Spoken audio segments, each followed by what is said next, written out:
right there. Nice enough to join us right now with the Kings on a roll. Destroyed the Wizards last night, of course. Got the Celtics coming into town.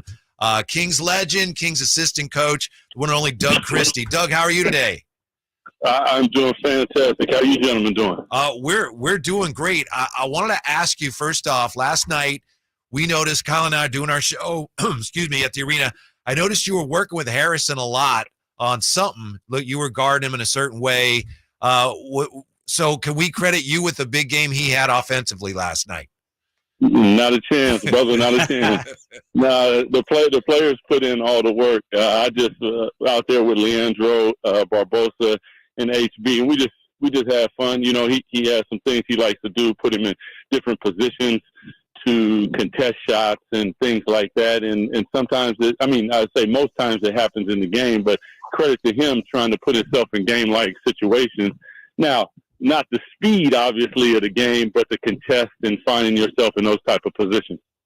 Doug Christie joining us. Doug, I'll ask you about what's up, baby? I'll ask you about the golf game coming up in a minute. You know I got a bone to pick with you about that. That's coming up.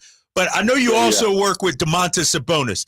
Tell me about the off-season work, and he looks even, what he did last night, it was a man among boys. That was bully ball last night. What about the work you guys have been doing with Domas? He's a machine, man. And, you know, I always give the players the credit because they're the ones that have to do the work. They're the ones that have to step between the lines. And credit to him that after the playoffs last season, you know, his only mental focus was to attack the things that he felt were exposed and he wanted to improve and get better at. And that's what he did. We took a few days off and we were right back in the gym, totally open to, you know, all the suggestions and different things that I was bringing to him as far as, you know, watching tape and what we see and the things that you need to focus on. And to his credit, he's putting it down on wax, man. So I'm super excited for him, and to be that good and still have parts of your game that you can improve that way just speaks to the type of talent that he is. You know, Doug, he played so well last year, we forgot sometimes that he was playing with a broken thumb. Is having a right thumb that's healed now, is that just making him that much tougher for teams to guard? Yeah, you know, like if you talk to Domas, that's not even an excuse that he would use. He's like, look, I'm out here, I'm playing, like, let's not even talk about that. So for him, the ability to go right, take advantage of all the things that are there, I think is a part of his game that he has worked on, and you're starting to see it more and more. But yeah, I think sometimes that we can miss the fact that, sit, come on, sit. That we can. I'm sorry, the dog there. You got the dog. Yeah. I'm walking my dog, and the Amazon guy was about to say hi. You know what I mean? No, but we can lose track of the fact that the sacrifices that these guys make and playing injured and those type of things are big time, man. Doug Christie joining us, assistant coach of your Sacramento Kings. Doug, I know you as a player enjoyed the competition of it all, the competing part of it. We got three teams about to come in the building now with some big names, some boys that have accomplished something. How exciting are you for this next stretch and maybe to learn something about our team here over these next few days? You know, Kyle, it's an interesting comment and question. I would even go to say that last night might have been more difficult than dealing with these next three opponents, because I agree with you. These three opponents are big, but how many times do we see really good teams? Do we see championship teams?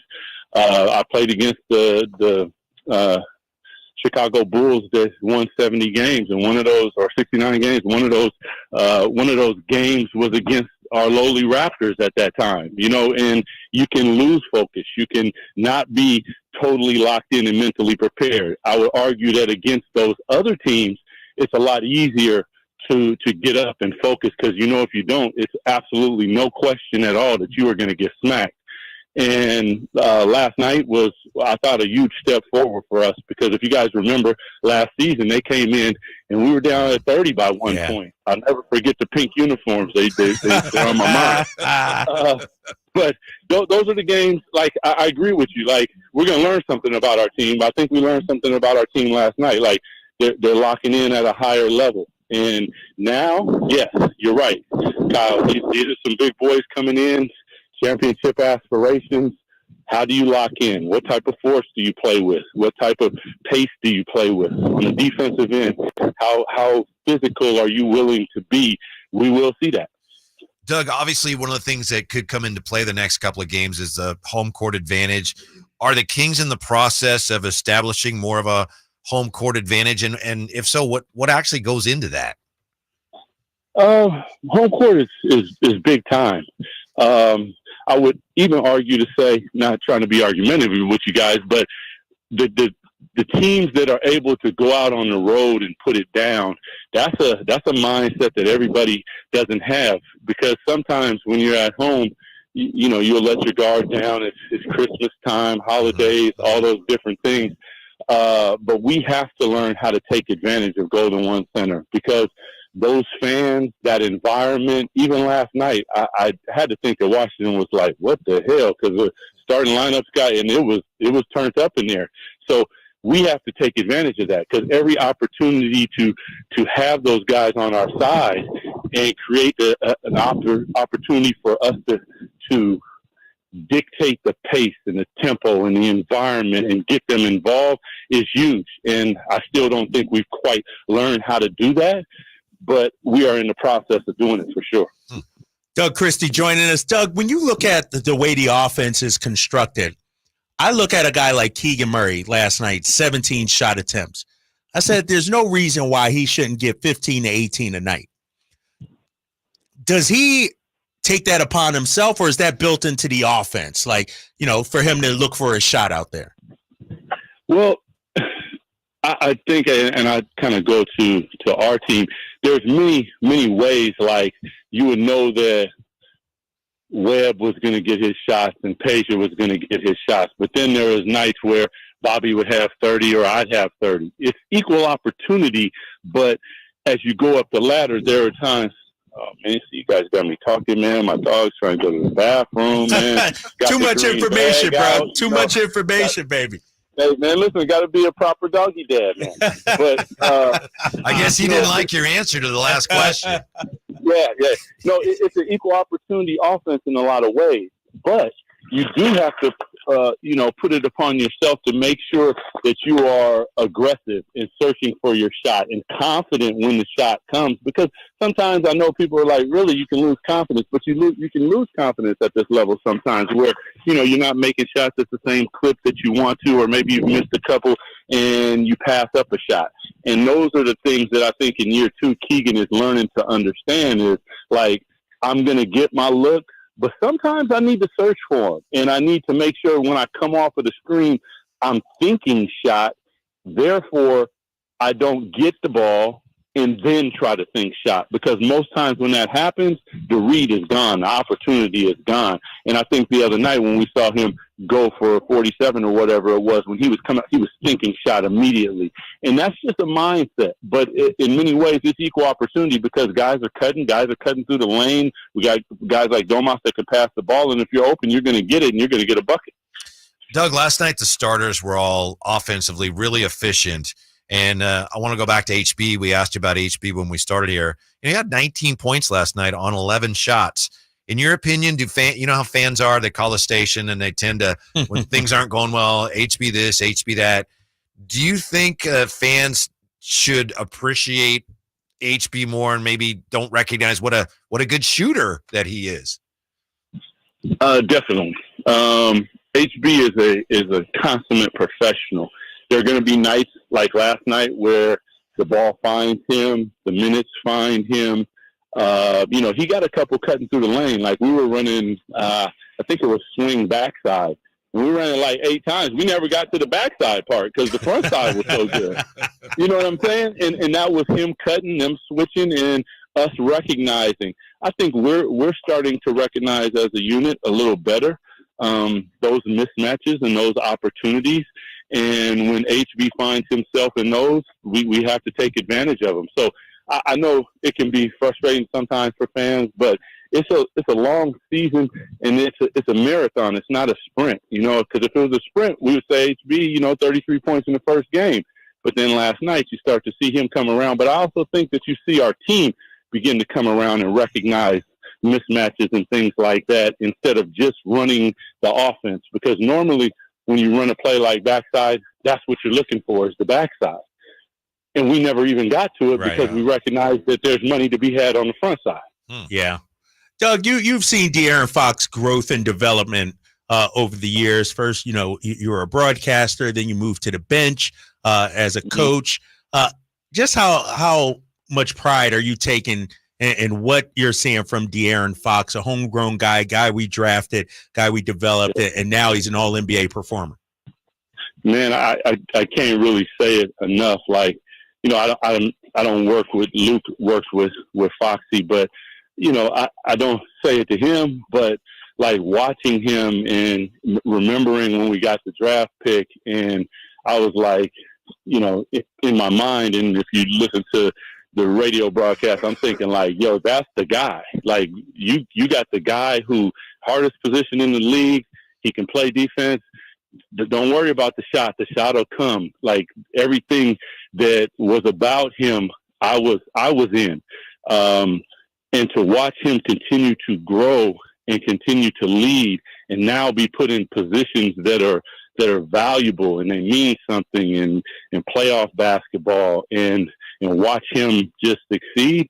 Yeah, man, it's super satisfying for me. I know it probably is even more for, Luke and him, but super excited for them, man. Like he's playing at a level that I always thought that he could play at and just needed to be put in the position to succeed. Because sometimes that's it. Like you got the talent, but are you ever put in the position to show and demonstrate? And he has definitely been put in the position, and he has definitely demonstrated. Catching up, of course, with Doug Christie here, Drive Guys. The numbers say, Doug, and I know they came down defensively a little bit last night, but the numbers say the Kings defense has been improving. You obviously were an excellent defender. What, in your view, has been the difference this year defensively? I think a year together and bringing back a lot of the same pieces. I think that we have to give credit to Mike and Jordy from the standpoint that their attention to detail is at a really, really high level. And like we still have levels to go just like I was speaking about the offense. We have levels to go on the defense. Many times you see a guy backing down and we might dig, but we don't go. It's like, yo, man, you got to know right then you got to go. You got to, like 3 dribbles for an NBA player in the lane is just like, it's a wrap. So we're continuing to evolve and become better, but it's I think a year together. I think it's attention to detail. I think it's a lot of little things like that. And if we continue to do that, sky is the limit because we know what the offense is. The defense, taking that to the next step, I think can help us immensely. Doug Christie joining us. Doug, I want to switch gears a little bit and just, go back to you as a player and look at, let's say, rivalries, for instance. Like for me, I understand the Lakers rivalry, and it's always going to be a rivalry. But my blood boils when I see the Warriors fans come into our building. Tell me about the rivalry with the Lakers, and will that always be your top rival, no matter what, even 20 years from now, you're still going to hate that purple and gold? Yeah, in many ways. As a player, I think now as a coach, that changes. Every time I see the Lakers go, I still get my own feelings. But as a player now, when I played, I didn't see no Warriors fans around. Obviously now it's Chick and they are out there, and you got to give them their respect because that is a hell of a team. They put together a hell of a run. We pushed them to the limit and they answered. And I think that that's where respect is due. But I hope for our players, our fans, that they take that personally because that's how we improve or we pushed them to improve. And last year we pushed them to improve. But we also took something from that at the same time. And I think that's what you're speaking to, is that's what happens in rivalries. It creates opportunities and situations, and inside those opportunities and situations, it's a chance for our team to be great. And we're just hoping to get back there again and face a team like the Warriors. If we face the Lakers, because you know what I always say, Kyle, Lakers wins count for 5. So that must mean Golden State wins must count for about the same. You know? Yeah. Doug, would you be willing to tell us, at first I thought this is obvious, but I realized you played against so many great players. Would you be willing to share with us who the toughest player to guard for you was when you were playing? That's Michael Jordan, no doubt. I mean, I would say that Allen Iverson is in there. Kobe is obviously in there, but sure. Mike was a different type of. I think the farther we get away from history, I think it revises itself, and we in the social media era. Like if Mike was in the social media era, I think everybody would understand things a little different. But he was a different type of competitor. And then when you put because most guys like very competitive, but they ain't got the game. Like he had the game on both ends of the court. Like, he can shoot the ball, big hands, so he could control it at a high level. Defensively, like he wasn't about those games. So he was coming back at you on the other end of the floor. Then he didn't have social media, so he got the PR people to get newspapers just to check to see if anybody was saying anything stupid. So the next time he saw him, like he was dealing with it. And I always, like, whenever I get this question, I talk about the fact that Mike never cried to the referees like we see. Like he would deal with it, and that's what I came to respect the most. Like we were battling, and it was like elbows and a lot of stuff, but never did he go and it's like, ref, what? He would maybe run over to the ref or walk over to the ref, and he'd put his jersey up in front of his face, and he would say some things just so that he's not showing them up. But it wasn't like that. He was like more of, I'm going to take it into my own hands and I'm going to deal with it myself. And that's just another level, Yeah, he wasn't begging for calls out there. He was a notorious trash talker. Did he ever talk to you, or did you just keep it silent and keep it focused on trying to do your job? Yeah, we never got into that, man. Like I said, the year that we beat them when they won 70, after the game, my daughter, she was, let's see, that was, what year was that, guys? 96? 96, I think, yeah. Yeah, she was like 6 years old. So after the game, she was like, Dad, can you go get Mike's autograph? And I'm like, girl, we just was out there beating each other to death.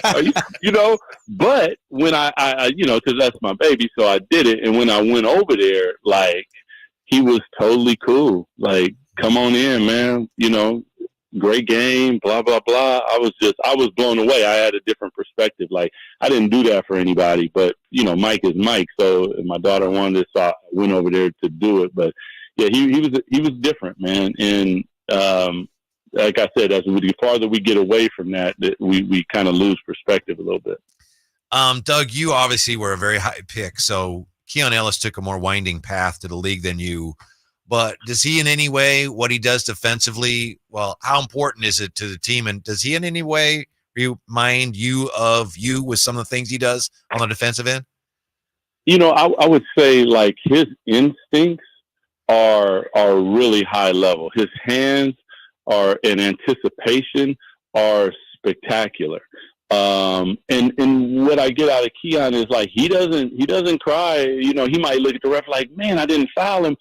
But that's a little different. But his approach to the game, his calmness in the face of adversity and things like that is really very, very impressive. And it's really nice to watch a player like him continue to grow, because again, a player that we drafted, a player that went to the G League, a player that's worked on his game constantly, and now all of a sudden the opportunity presents itself and he's prepared for that opportunity and taking full advantage of that opportunity. That is big, man. But and you can imagine there's playing in the G League, you guys are improving, but there's playing in the NBA against starters and all those things, and you improve exponentially with the talent when it goes up. And watching him do those things is big time, because his anticipation, hands, all that is NBA level. Doug Christie joining us. Doug, you've obviously, as a player, had a number of coaches, worked under a number of coaches as an assistant as well. What would you say is something that Mike Brown does that, you can see impacts the team in a positive way? What are some of the things you're taking from Mike? His accountability and attention to detail. Like, his attention to detail is really high level. I mean, like, I had a eye as a player, which is a total different eye. Like, no one can get that eye because you got to be between the lines. Then there's an eye as a broadcaster, which, kind of everyone has that because you're watching the game, right? And then there's the eye as a coach. And my eye as a coach continues to develop, but I think it's developed the most under Mike, because it's like, what are you looking at? What are you watching? Those type of things. And when he stops, or his focus and his notes and those type of things have been, next level. It helps me to improve. Like, I know it from a player standpoint on a really high level. And, with the exception of Leandro, nobody else played that we have on our staff.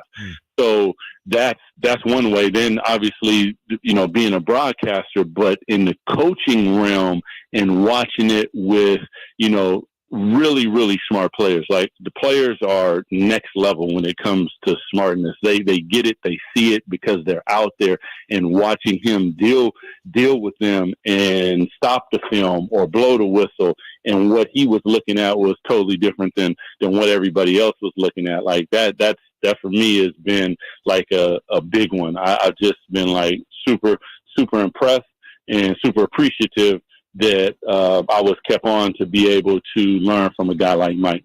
Who are some of the coaches you had as a player that are most influential on Doug Christie, the coach? That's a good one, because they were influential on me as a player. I would say, Pat Riley was probably big. He's very attention to detail, but like, even when I speak in front of the team, I kind of, he's more of a storyteller. So I take a little bit of that with me, whereas other guys would just deliver what's there to deliver. He would, because he knows he played, like, you lose your focus while you're sitting there if you're just blabbering on some numbers. So, and then I think Coachy, Pete Carril is probably, for me, the biggest one as a player and as a coach, just like relaying to the players in a way that is human, as opposed to I'm dictating to you. There's a point in there where I always try to ask them as opposed to tell them, because they see it, like I say, in a way that unless you played, nobody else can even understand what you're talking about. They see it that way. We can watch film, we can stop film, we can say these things, but film is now, it's micro. Like, you can cut it up in really small pieces, but when you're out there, it's not that. It's totally not that. Right. So to listen to the players and ask the players, I think is a big one. And Coach, he did that a lot with me. He would talk to me and ask me questions that I think now I try to do that with the players that I deal with. Doug, last one for me, man, and I'm going to switch gears. And I'm going to call you out on your golf game. I don't know if people understand. When Doug was a broadcaster, we used to golf like once a week. We used to always be out there. Now he's a big-time coach and everything. What, once a year maybe, Doug? Where's your golf game at, bro? Man, my golf game is some trash, bro. Listen, I've golfed like, maybe 3 times in 2 years, man. Like, you're right. I used to go the day that I got the call to coach, I was on my way to hit balls and get new clubs from Tom Morton. I still have the clubs. They barely got any marks on them. But I want to, like I always say, man, I'm here for a reason, man. And until it happens, maybe, after we win that, I go on a golf vacation and then I'll be able to hit some balls. But until then, Yeah, I'm some trash. So I bro. can get you right now. I can get you probably right now. I might be able to get them now. That's still not a thing. That's still not a thing. Doug Christie, thank you so much for your time. We know you're very busy. We appreciate it. Best of luck here in the upcoming stretch. We'll talk to you soon. All love, man. Go King. All right, Doug. Peace out. Yeah. Good stuff, man. Yeah, those are his clubs right there. There's golf clubs in here.